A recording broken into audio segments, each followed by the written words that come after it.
I think, one of the ways that we can take a look at this is to understand that training ought to be an enabler to equity, not the end result. You're listening to Let's Imagine, an Imagine Canada podcast for everyone interested in social issues and the nonprofit sector. I'm your host, Bruce McDonald. At Imagine Canada, we believe that by leveraging our national vantage point, building cross-sector relationships, and sharing and developing our knowledge base, we can advance social, economic, and environmental justice through our collective action. Join us as we dive deep into conversations that have big implications for the nonprofit and charitable sector here in Canada. A special thank you to our knowledge partner, Carter's Professional Corporation, and our supporting partner, Sage Canada.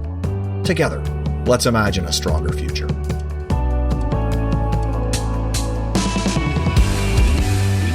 This week on the podcast, we're discussing a new study that looks at the influence of justice, access, inclusion, diversity, and equity, commonly referred to as JAIDE, within the corporate community investment profession.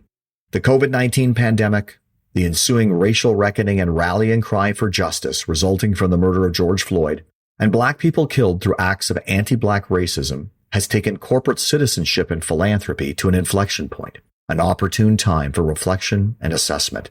To authentically advance change, how are the voices of Black, Indigenous, 2SL, LGBTQI, and other equity-seeking individuals being heard within the corporate social impact community?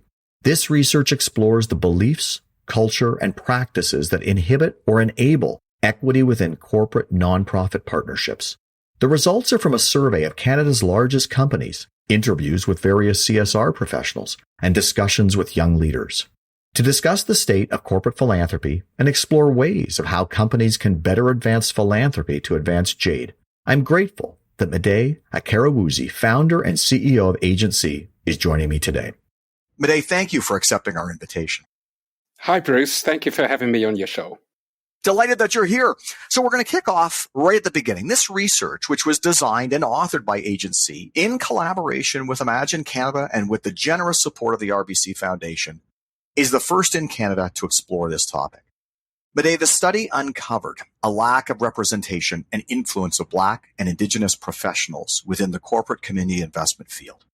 The demographic profile within the community investment area is of white females between the ages of 35 and 54 and earning over $100,000 per year.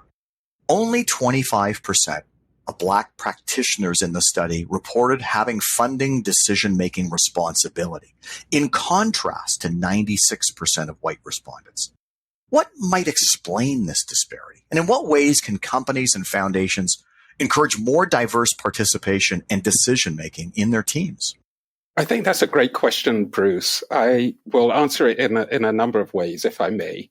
The first is that I having been a fundraiser for many years now, knocking on doors and trying to build relationships with corporations.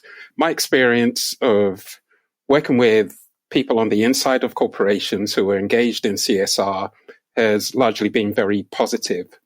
I believe that folks who are participating in this work, representing their corporations, really thinking about how to build communities and build partnerships, have great intentions. And it's important for us to remember that. But with those great intentions come a little bit of tension in terms of how corporate philanthropy is actually practiced and who we assume belongs in the space of corporate philanthropy.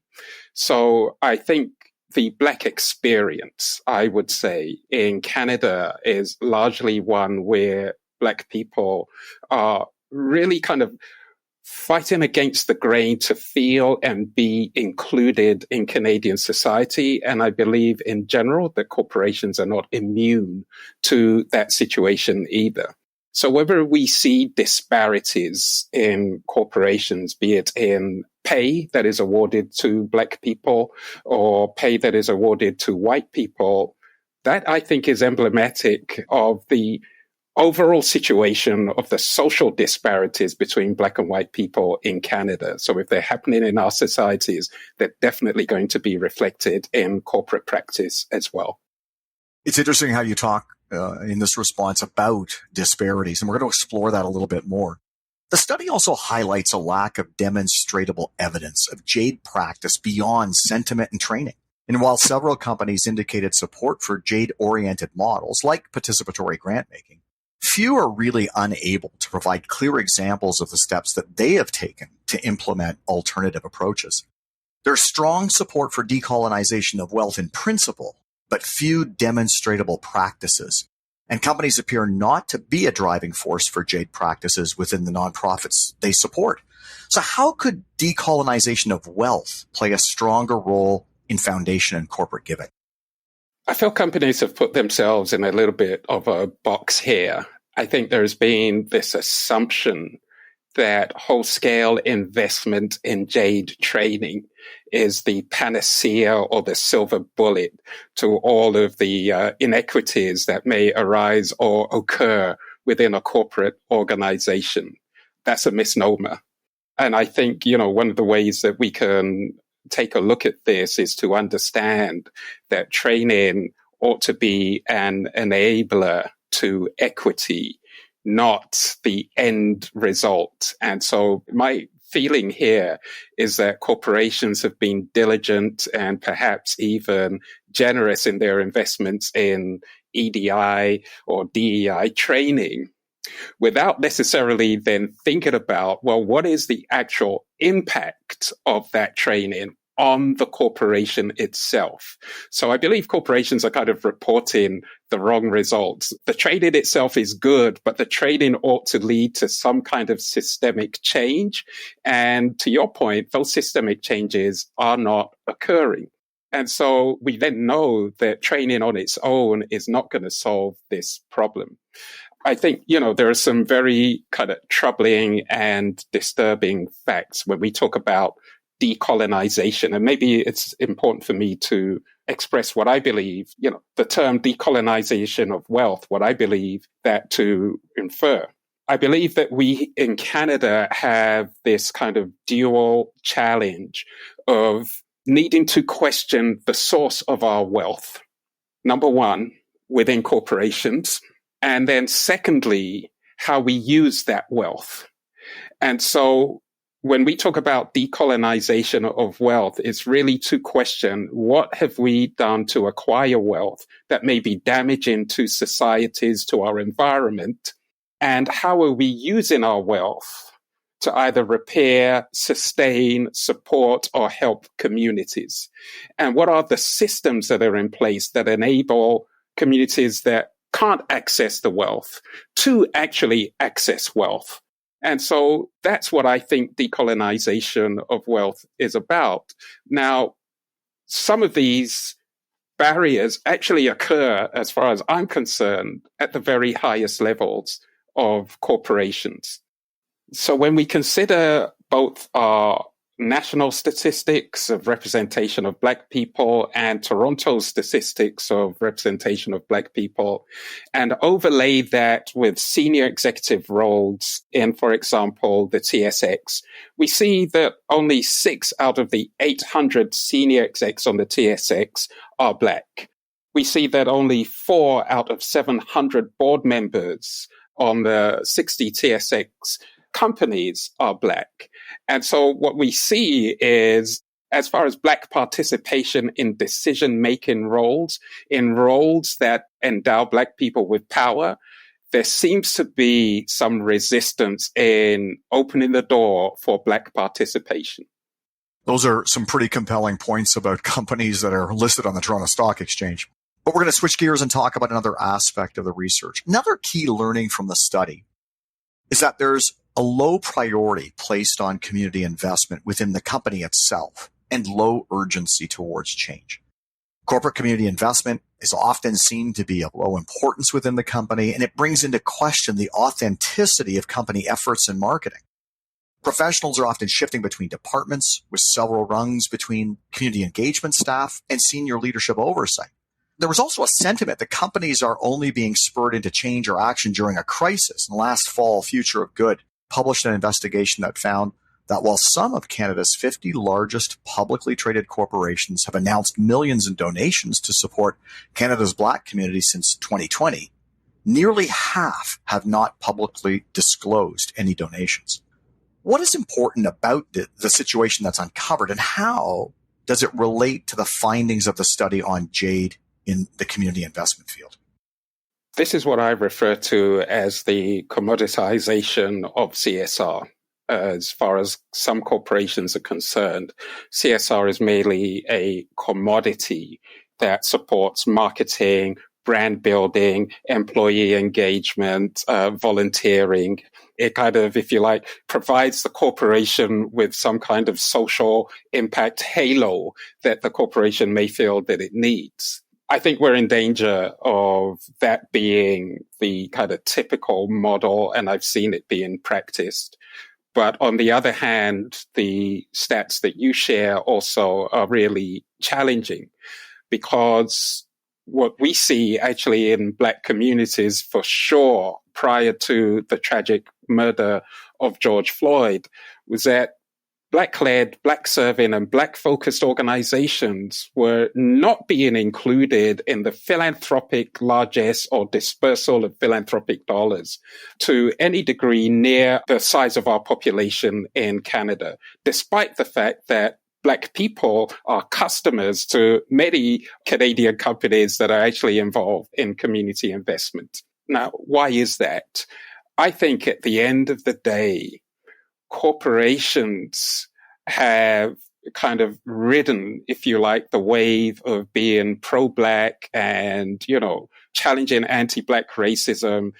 But what we're seeing now is actually a decline in that interest. It was almost like what I might describe a flash in the pan. There was a moment where we had a peak of activity in corporate philanthropy directed to Black-led organizations. And now that peak is trailing off, and we are hearing from Black organizations that enthusiasm to the recipients of corporate philanthropy is waning. In fact, corporations have moved on to the next flash in the pan and really left some of our B3 organizations high and dry. And I think that is a direct result of what happens when you look at CSR as a commodity. Now, that also has implications for corporations in terms of their internal mechanisms. What we found in our research, if I may describe it this way, was that CSR appeared to be a bit of a hot potato. Nobody really wanted to own it, and it was tossed from hand to hand within a corporation. One day it's with the accountants, the next day it's with the marketers, the day after it sits in HR. And of course, that is no way to approach a high degree of social responsibility that an organization has. And so what we heard from participants in the survey was that they felt that there was dislocation between the genuinely important work that they were seeking to pursue and how their leaders perceived the importance of that work. It was less important to leaders, apparently, and far more important to practitioners. But most times, those practitioners didn't have a point of leverage within their own organizations to elevate the role of CSR within their corporation beyond it being viewed as a commodity. Such interesting perspectives. And one of the reasons we're so delighted that you agreed to participate here is that we're hoping that this research will invite question and challenge status quo to reignite this flame to ensure that real change is taking place in an authentic way. But we're going to change gears a little bit here and talk about some of the people inside corporations. The professionals who were interviewed for the study, they speak candidly about their own experiences, but also provide insights into what companies can do to meaningfully advance JAIDE in the community investment field. Among the quotes, one that caught our attention is the following one. Corporations' conversations on DEI tend to be about doing the right thing from a mind perspective, which is important, but we need to move to how does a corporation feel and be vulnerable in compassion. The report includes a series of recommendations for companies. From your perspective, what would be the first step for companies wanting to action the recommendations in the report? The first step for me, I believe that the importance of this research report is such that all corporate executives ought to actually take the time to read its findings, our recommendations, and also to share with their teams their peers and colleagues in other organizations. I think there needs to be a collective mindset throughout the corporate industry that things in the CSR world are not working, or at least are suboptimum as we may perceive them. That's the first thing. I think what we're talking about is a leadership gap here, not really a gap around intention, but a gap around leadership. And I'll explain what I mean. A lot of power and a lot of decisions regarding a corporation are placed, as you know, in the hands of executives. And so those issues that are important to executives are the ones that receive the greatest attention, whether it's brand building, marketing, ensuring organizations are strong financially, HR.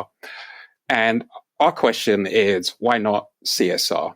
And one of the things that I think corporations can do is actually create space around the C-suite for CSR executives to be able to have equal influence in their organizations as other executives in those organizations. But I also place this responsibility, I think, on CEOs who are, if you like, the custodian of the corporate vision, or at least the agenda that a corporation has while they're in that organization. And too few CEOs are actually, I believe, prioritizing corporate social responsibility as core practice and an action that is integral to their own personal and professional success and the success of their corporations in larger society. And we need to see a reverse and a shift in that. Absolutely. So one of the other questions we've got is thinking about barriers that exist. From your perspective, what do you think are some of the practical barriers that management staff inside companies and even foundations have when they're trying to advance JAIDE practices, and how might some of these barriers be overcome? Fundamentally, there's a knowledge gap. Sadly, most executives know too little about the experience of Black and Indigenous people, LGBTQ people, disabled people in Canada. And you don't know what you don't know. And so these marginalized groups remain on the margins until we find a way for ensuring that those who lead our companies, especially our largest companies, are intimately familiar with issues of social justice. It's incredible to hear students speak. As you know, we interviewed some students who were either in their MBA or studying a BCom, who were talking about the CSR quotient of their course of study. And most, good 90%, expressing the fact that CSR was not taught to any depth in their line of study. And so if at the very beginning of one's corporate career, CSR is a point that is kind of an afterthought, then guess what happens 20 or 30 years later when you reach the C-suite? It becomes what it started off being in your formative years. And so I would say, just to reiterate again, I would like to see many more corporate executives be intimately familiar with the social issues of our communities and our societies, to take the time to educate and inform themselves, and then to take actions within their corporations in response to the knowledge building that they have received themselves. And this is the key to diversification. It's the key to social impact. It's the key to ensuring that we live in more equitable societies. We all need to be immersed in diversity, equity, and social responsibility before we could actually be responsible for it. And so that's where I kind of sit on that issue. I think what we're seeing is a leadership gap and a knowledge gap, which can very easily be plugged with intention. So in this response, you raised the issue of familiarity. And earlier, you talked about decision making. So let's talk about moving from familiarity to influence.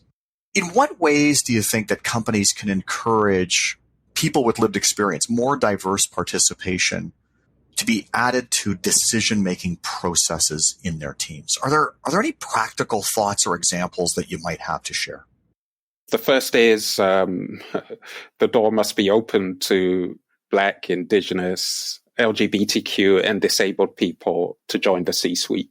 The shocking lack of representation of marginalized people who are from marginalized communities in Canada's boardrooms is, in my opinion, unacceptable. And that's where it starts, because the more we can have people who represent our communities or look like those in our communities, then presumably the more point of leverage those people have and the more understanding they can bring to their colleagues as well. But, we are not going to win this journey towards equity as long as we continue to freeze specifically Black and Indigenous people out of corporate decision-making processes. If Black and Indigenous people within corporations are unable to receive power, have power, and use power, then we're just in this perpetual cycle of repeating the inequalities and the inequities that we are talking about in this conversation. Something has to give, right?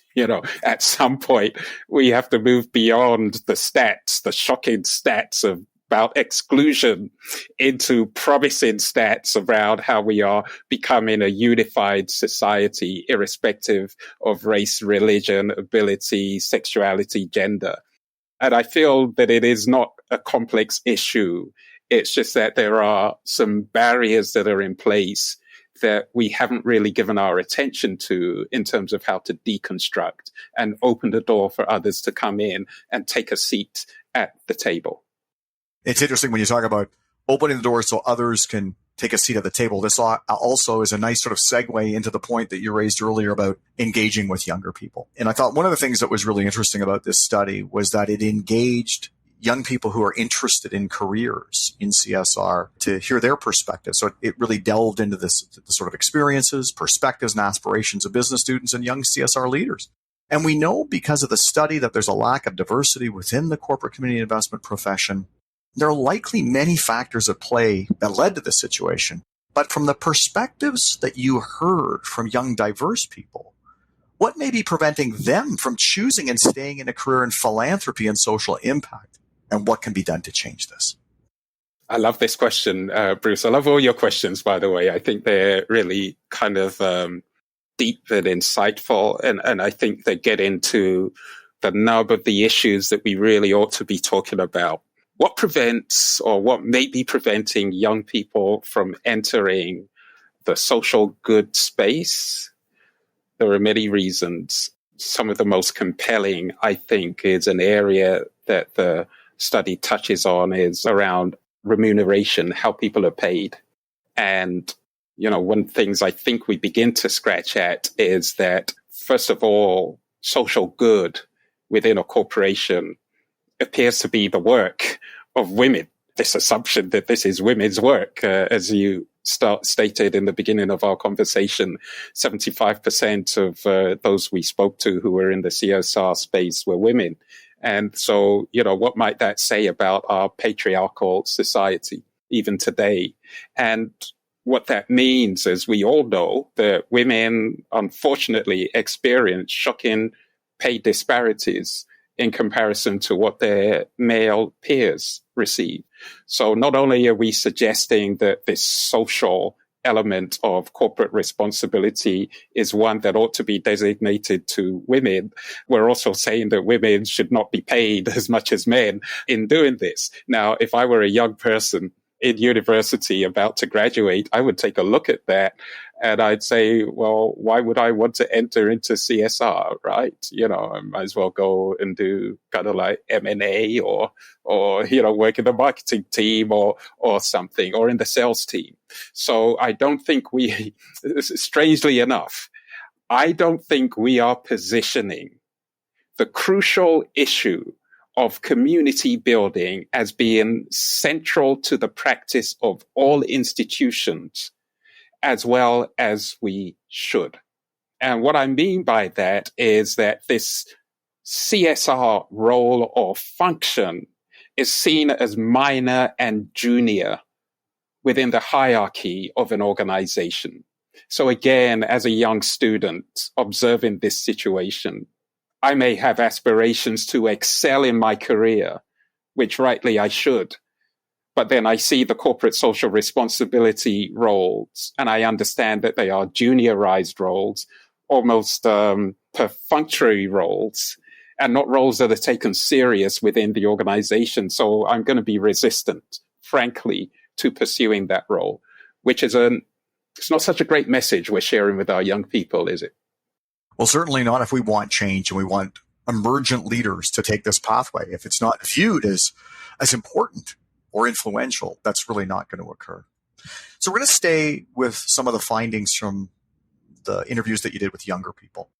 And among the key findings was that some of these young folks interviewed, they called out the hero culture and opacity, which undermine social impact efforts. Young leaders challenge conventional practices, including the power imbalance between companies and communities. And they also stated that EDI and social impact must be embedded in business education. Again, I want to cite another quote, which we thought was really insightful from the report.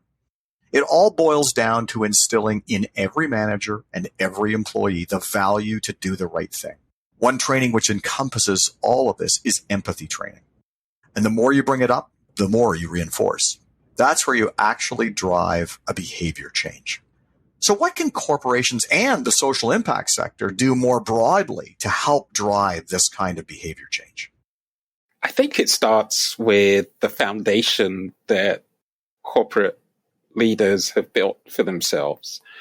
We all kind of remember this kind of Gordon Gekko Wall Street character, right, of the 80s, where, it was all about this kind of male machismo, buy, sell, very transactional modes of communication and operating. Thank goodness we've moved into a more empathetic realm now, where we are questioning even ourselves and questioning why things are the way they are. Empathy is an interesting skill or asset because for me, it really challenges one to think beyond themselves and to put yourself in the shoes of another person and to see the world as that other person may see it. And I think that is so important. But in a world where we are being judged by results and impact measures and facts and stats and, these kind of hard numbers, it's very hard to be empathetic with a solely numerical approach to measuring the strength of our work. And so for me, where empathy comes in and the skill that I would like to see both young people and all people in the social impact sector come is by being able to be frank, candid, and honest to share our stories. Let's be frank, candid, and honest when things are not working. Let's be frank, candid, and honest when we don't have the answers to specific, intractable, or challenging problems. Let's be frank, candid, and honest with the biases that we have that shut out Black and Indigenous people and other vulnerable groups from taking seats at the table. But instead, I think where we are is either in a place of deflecting and defending our practice or hiding behind numbers, or even hiding behind the delivery or performative training. And as we see, none of those are actually shifting the needle. So for me, where empathy comes in is that it actually ought to challenge all of us to place ourselves in a role of greater responsibility and being able to identify with others so that we ourselves can grow and evolve beyond our own kind of self-absorption, as it were. So this is a key thing which I think may be lacking in some corporate conversations. When corporations are thinking about profit and loss, they're definitely not thinking about empathy, right? And so how do we create a new narrative, a new practice that incorporates our numbers, because those are the kind of measurables that are important to progress, but also how empathetic we are in the delivery of doing business itself, because that's very important to our responsibility in society. Some great points. Thank you so much. It was interesting when we saw this quote. One of the things I personally found intriguing was this idea that you often hear empathy talked a lot about in the language of business. And yet, for me, it sort of spoke to me in terms of saying that empathy or greater appreciation or growth of empathy inside corporations might be that first step to greater understanding and learning. And it's a door opening type of concept. Yeah. And let me add, Bruce, that, in my life as a fundraiser, empathy, when I was speaking with CSR professionals, was rare. The most I could expect was sympathy for the social causes that I was representing. And so we must draw a distinction between sympathy. With sympathy, I can say, hey, I'm sorry that things are the way they are. With empathy, I say, I'm going to take action against the things that are the way they are, particularly those things that are problematic in our society. So I believe for me, empathy is the spark to social change. It's the spark to the solutions that you and I wish to see within the corporate world, not the sympathy, which I think is not long lasting at all. And actually, I don't think really in my own personal thought space, I don't really think has gotten us far. I think we could spend a lot of time talking about these concepts and ideas, but we're down to kind of our last question. What we're going to talk a little bit about then is this idea of sort of mutuality, the relationship and the interplay between the sectors. So how do you think that companies, foundations, and nonprofits can support and learn from each other in taking the next steps to advance JAIDE? Like, what do you think are the unique contributions that each sector could make? Trust. We've got to start with trust. I think there are a number of barriers to really great giving practices. And the reason that those barriers exist are fundamentally, I would say, is that there is weak trust between corporations and the social impact world of, say, charities or nonprofit organizations. And I'll explain a little bit about what I mean.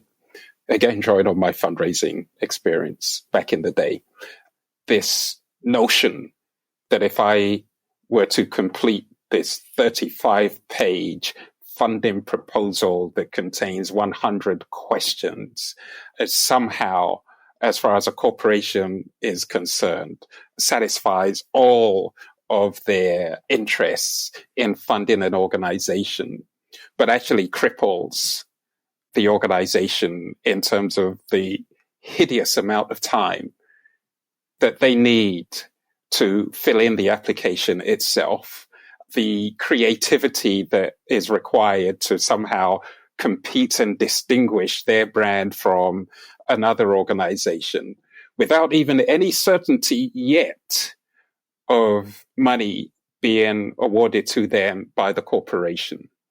I think we need a flat structure in philanthropy. This is not a new debate and it's not a new conversation. And I know it's one that Imagine Canada itself has done a lot of work in. But unless we can build trust-based relationships between social impact organizations and corporations, there's always going to be this misalignment between the excessive, I would say, hurdles that corporations put in place for those who want to access corporate philanthropy.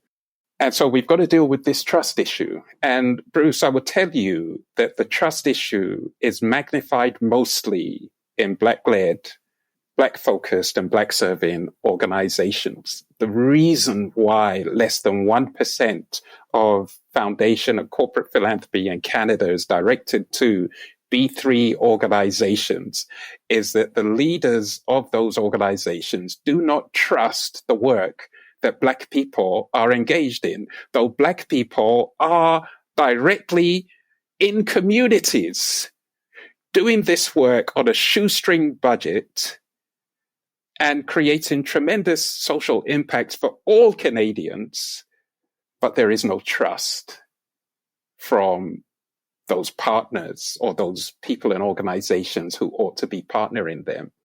And so why do we not trust the work of Black people? What is that about?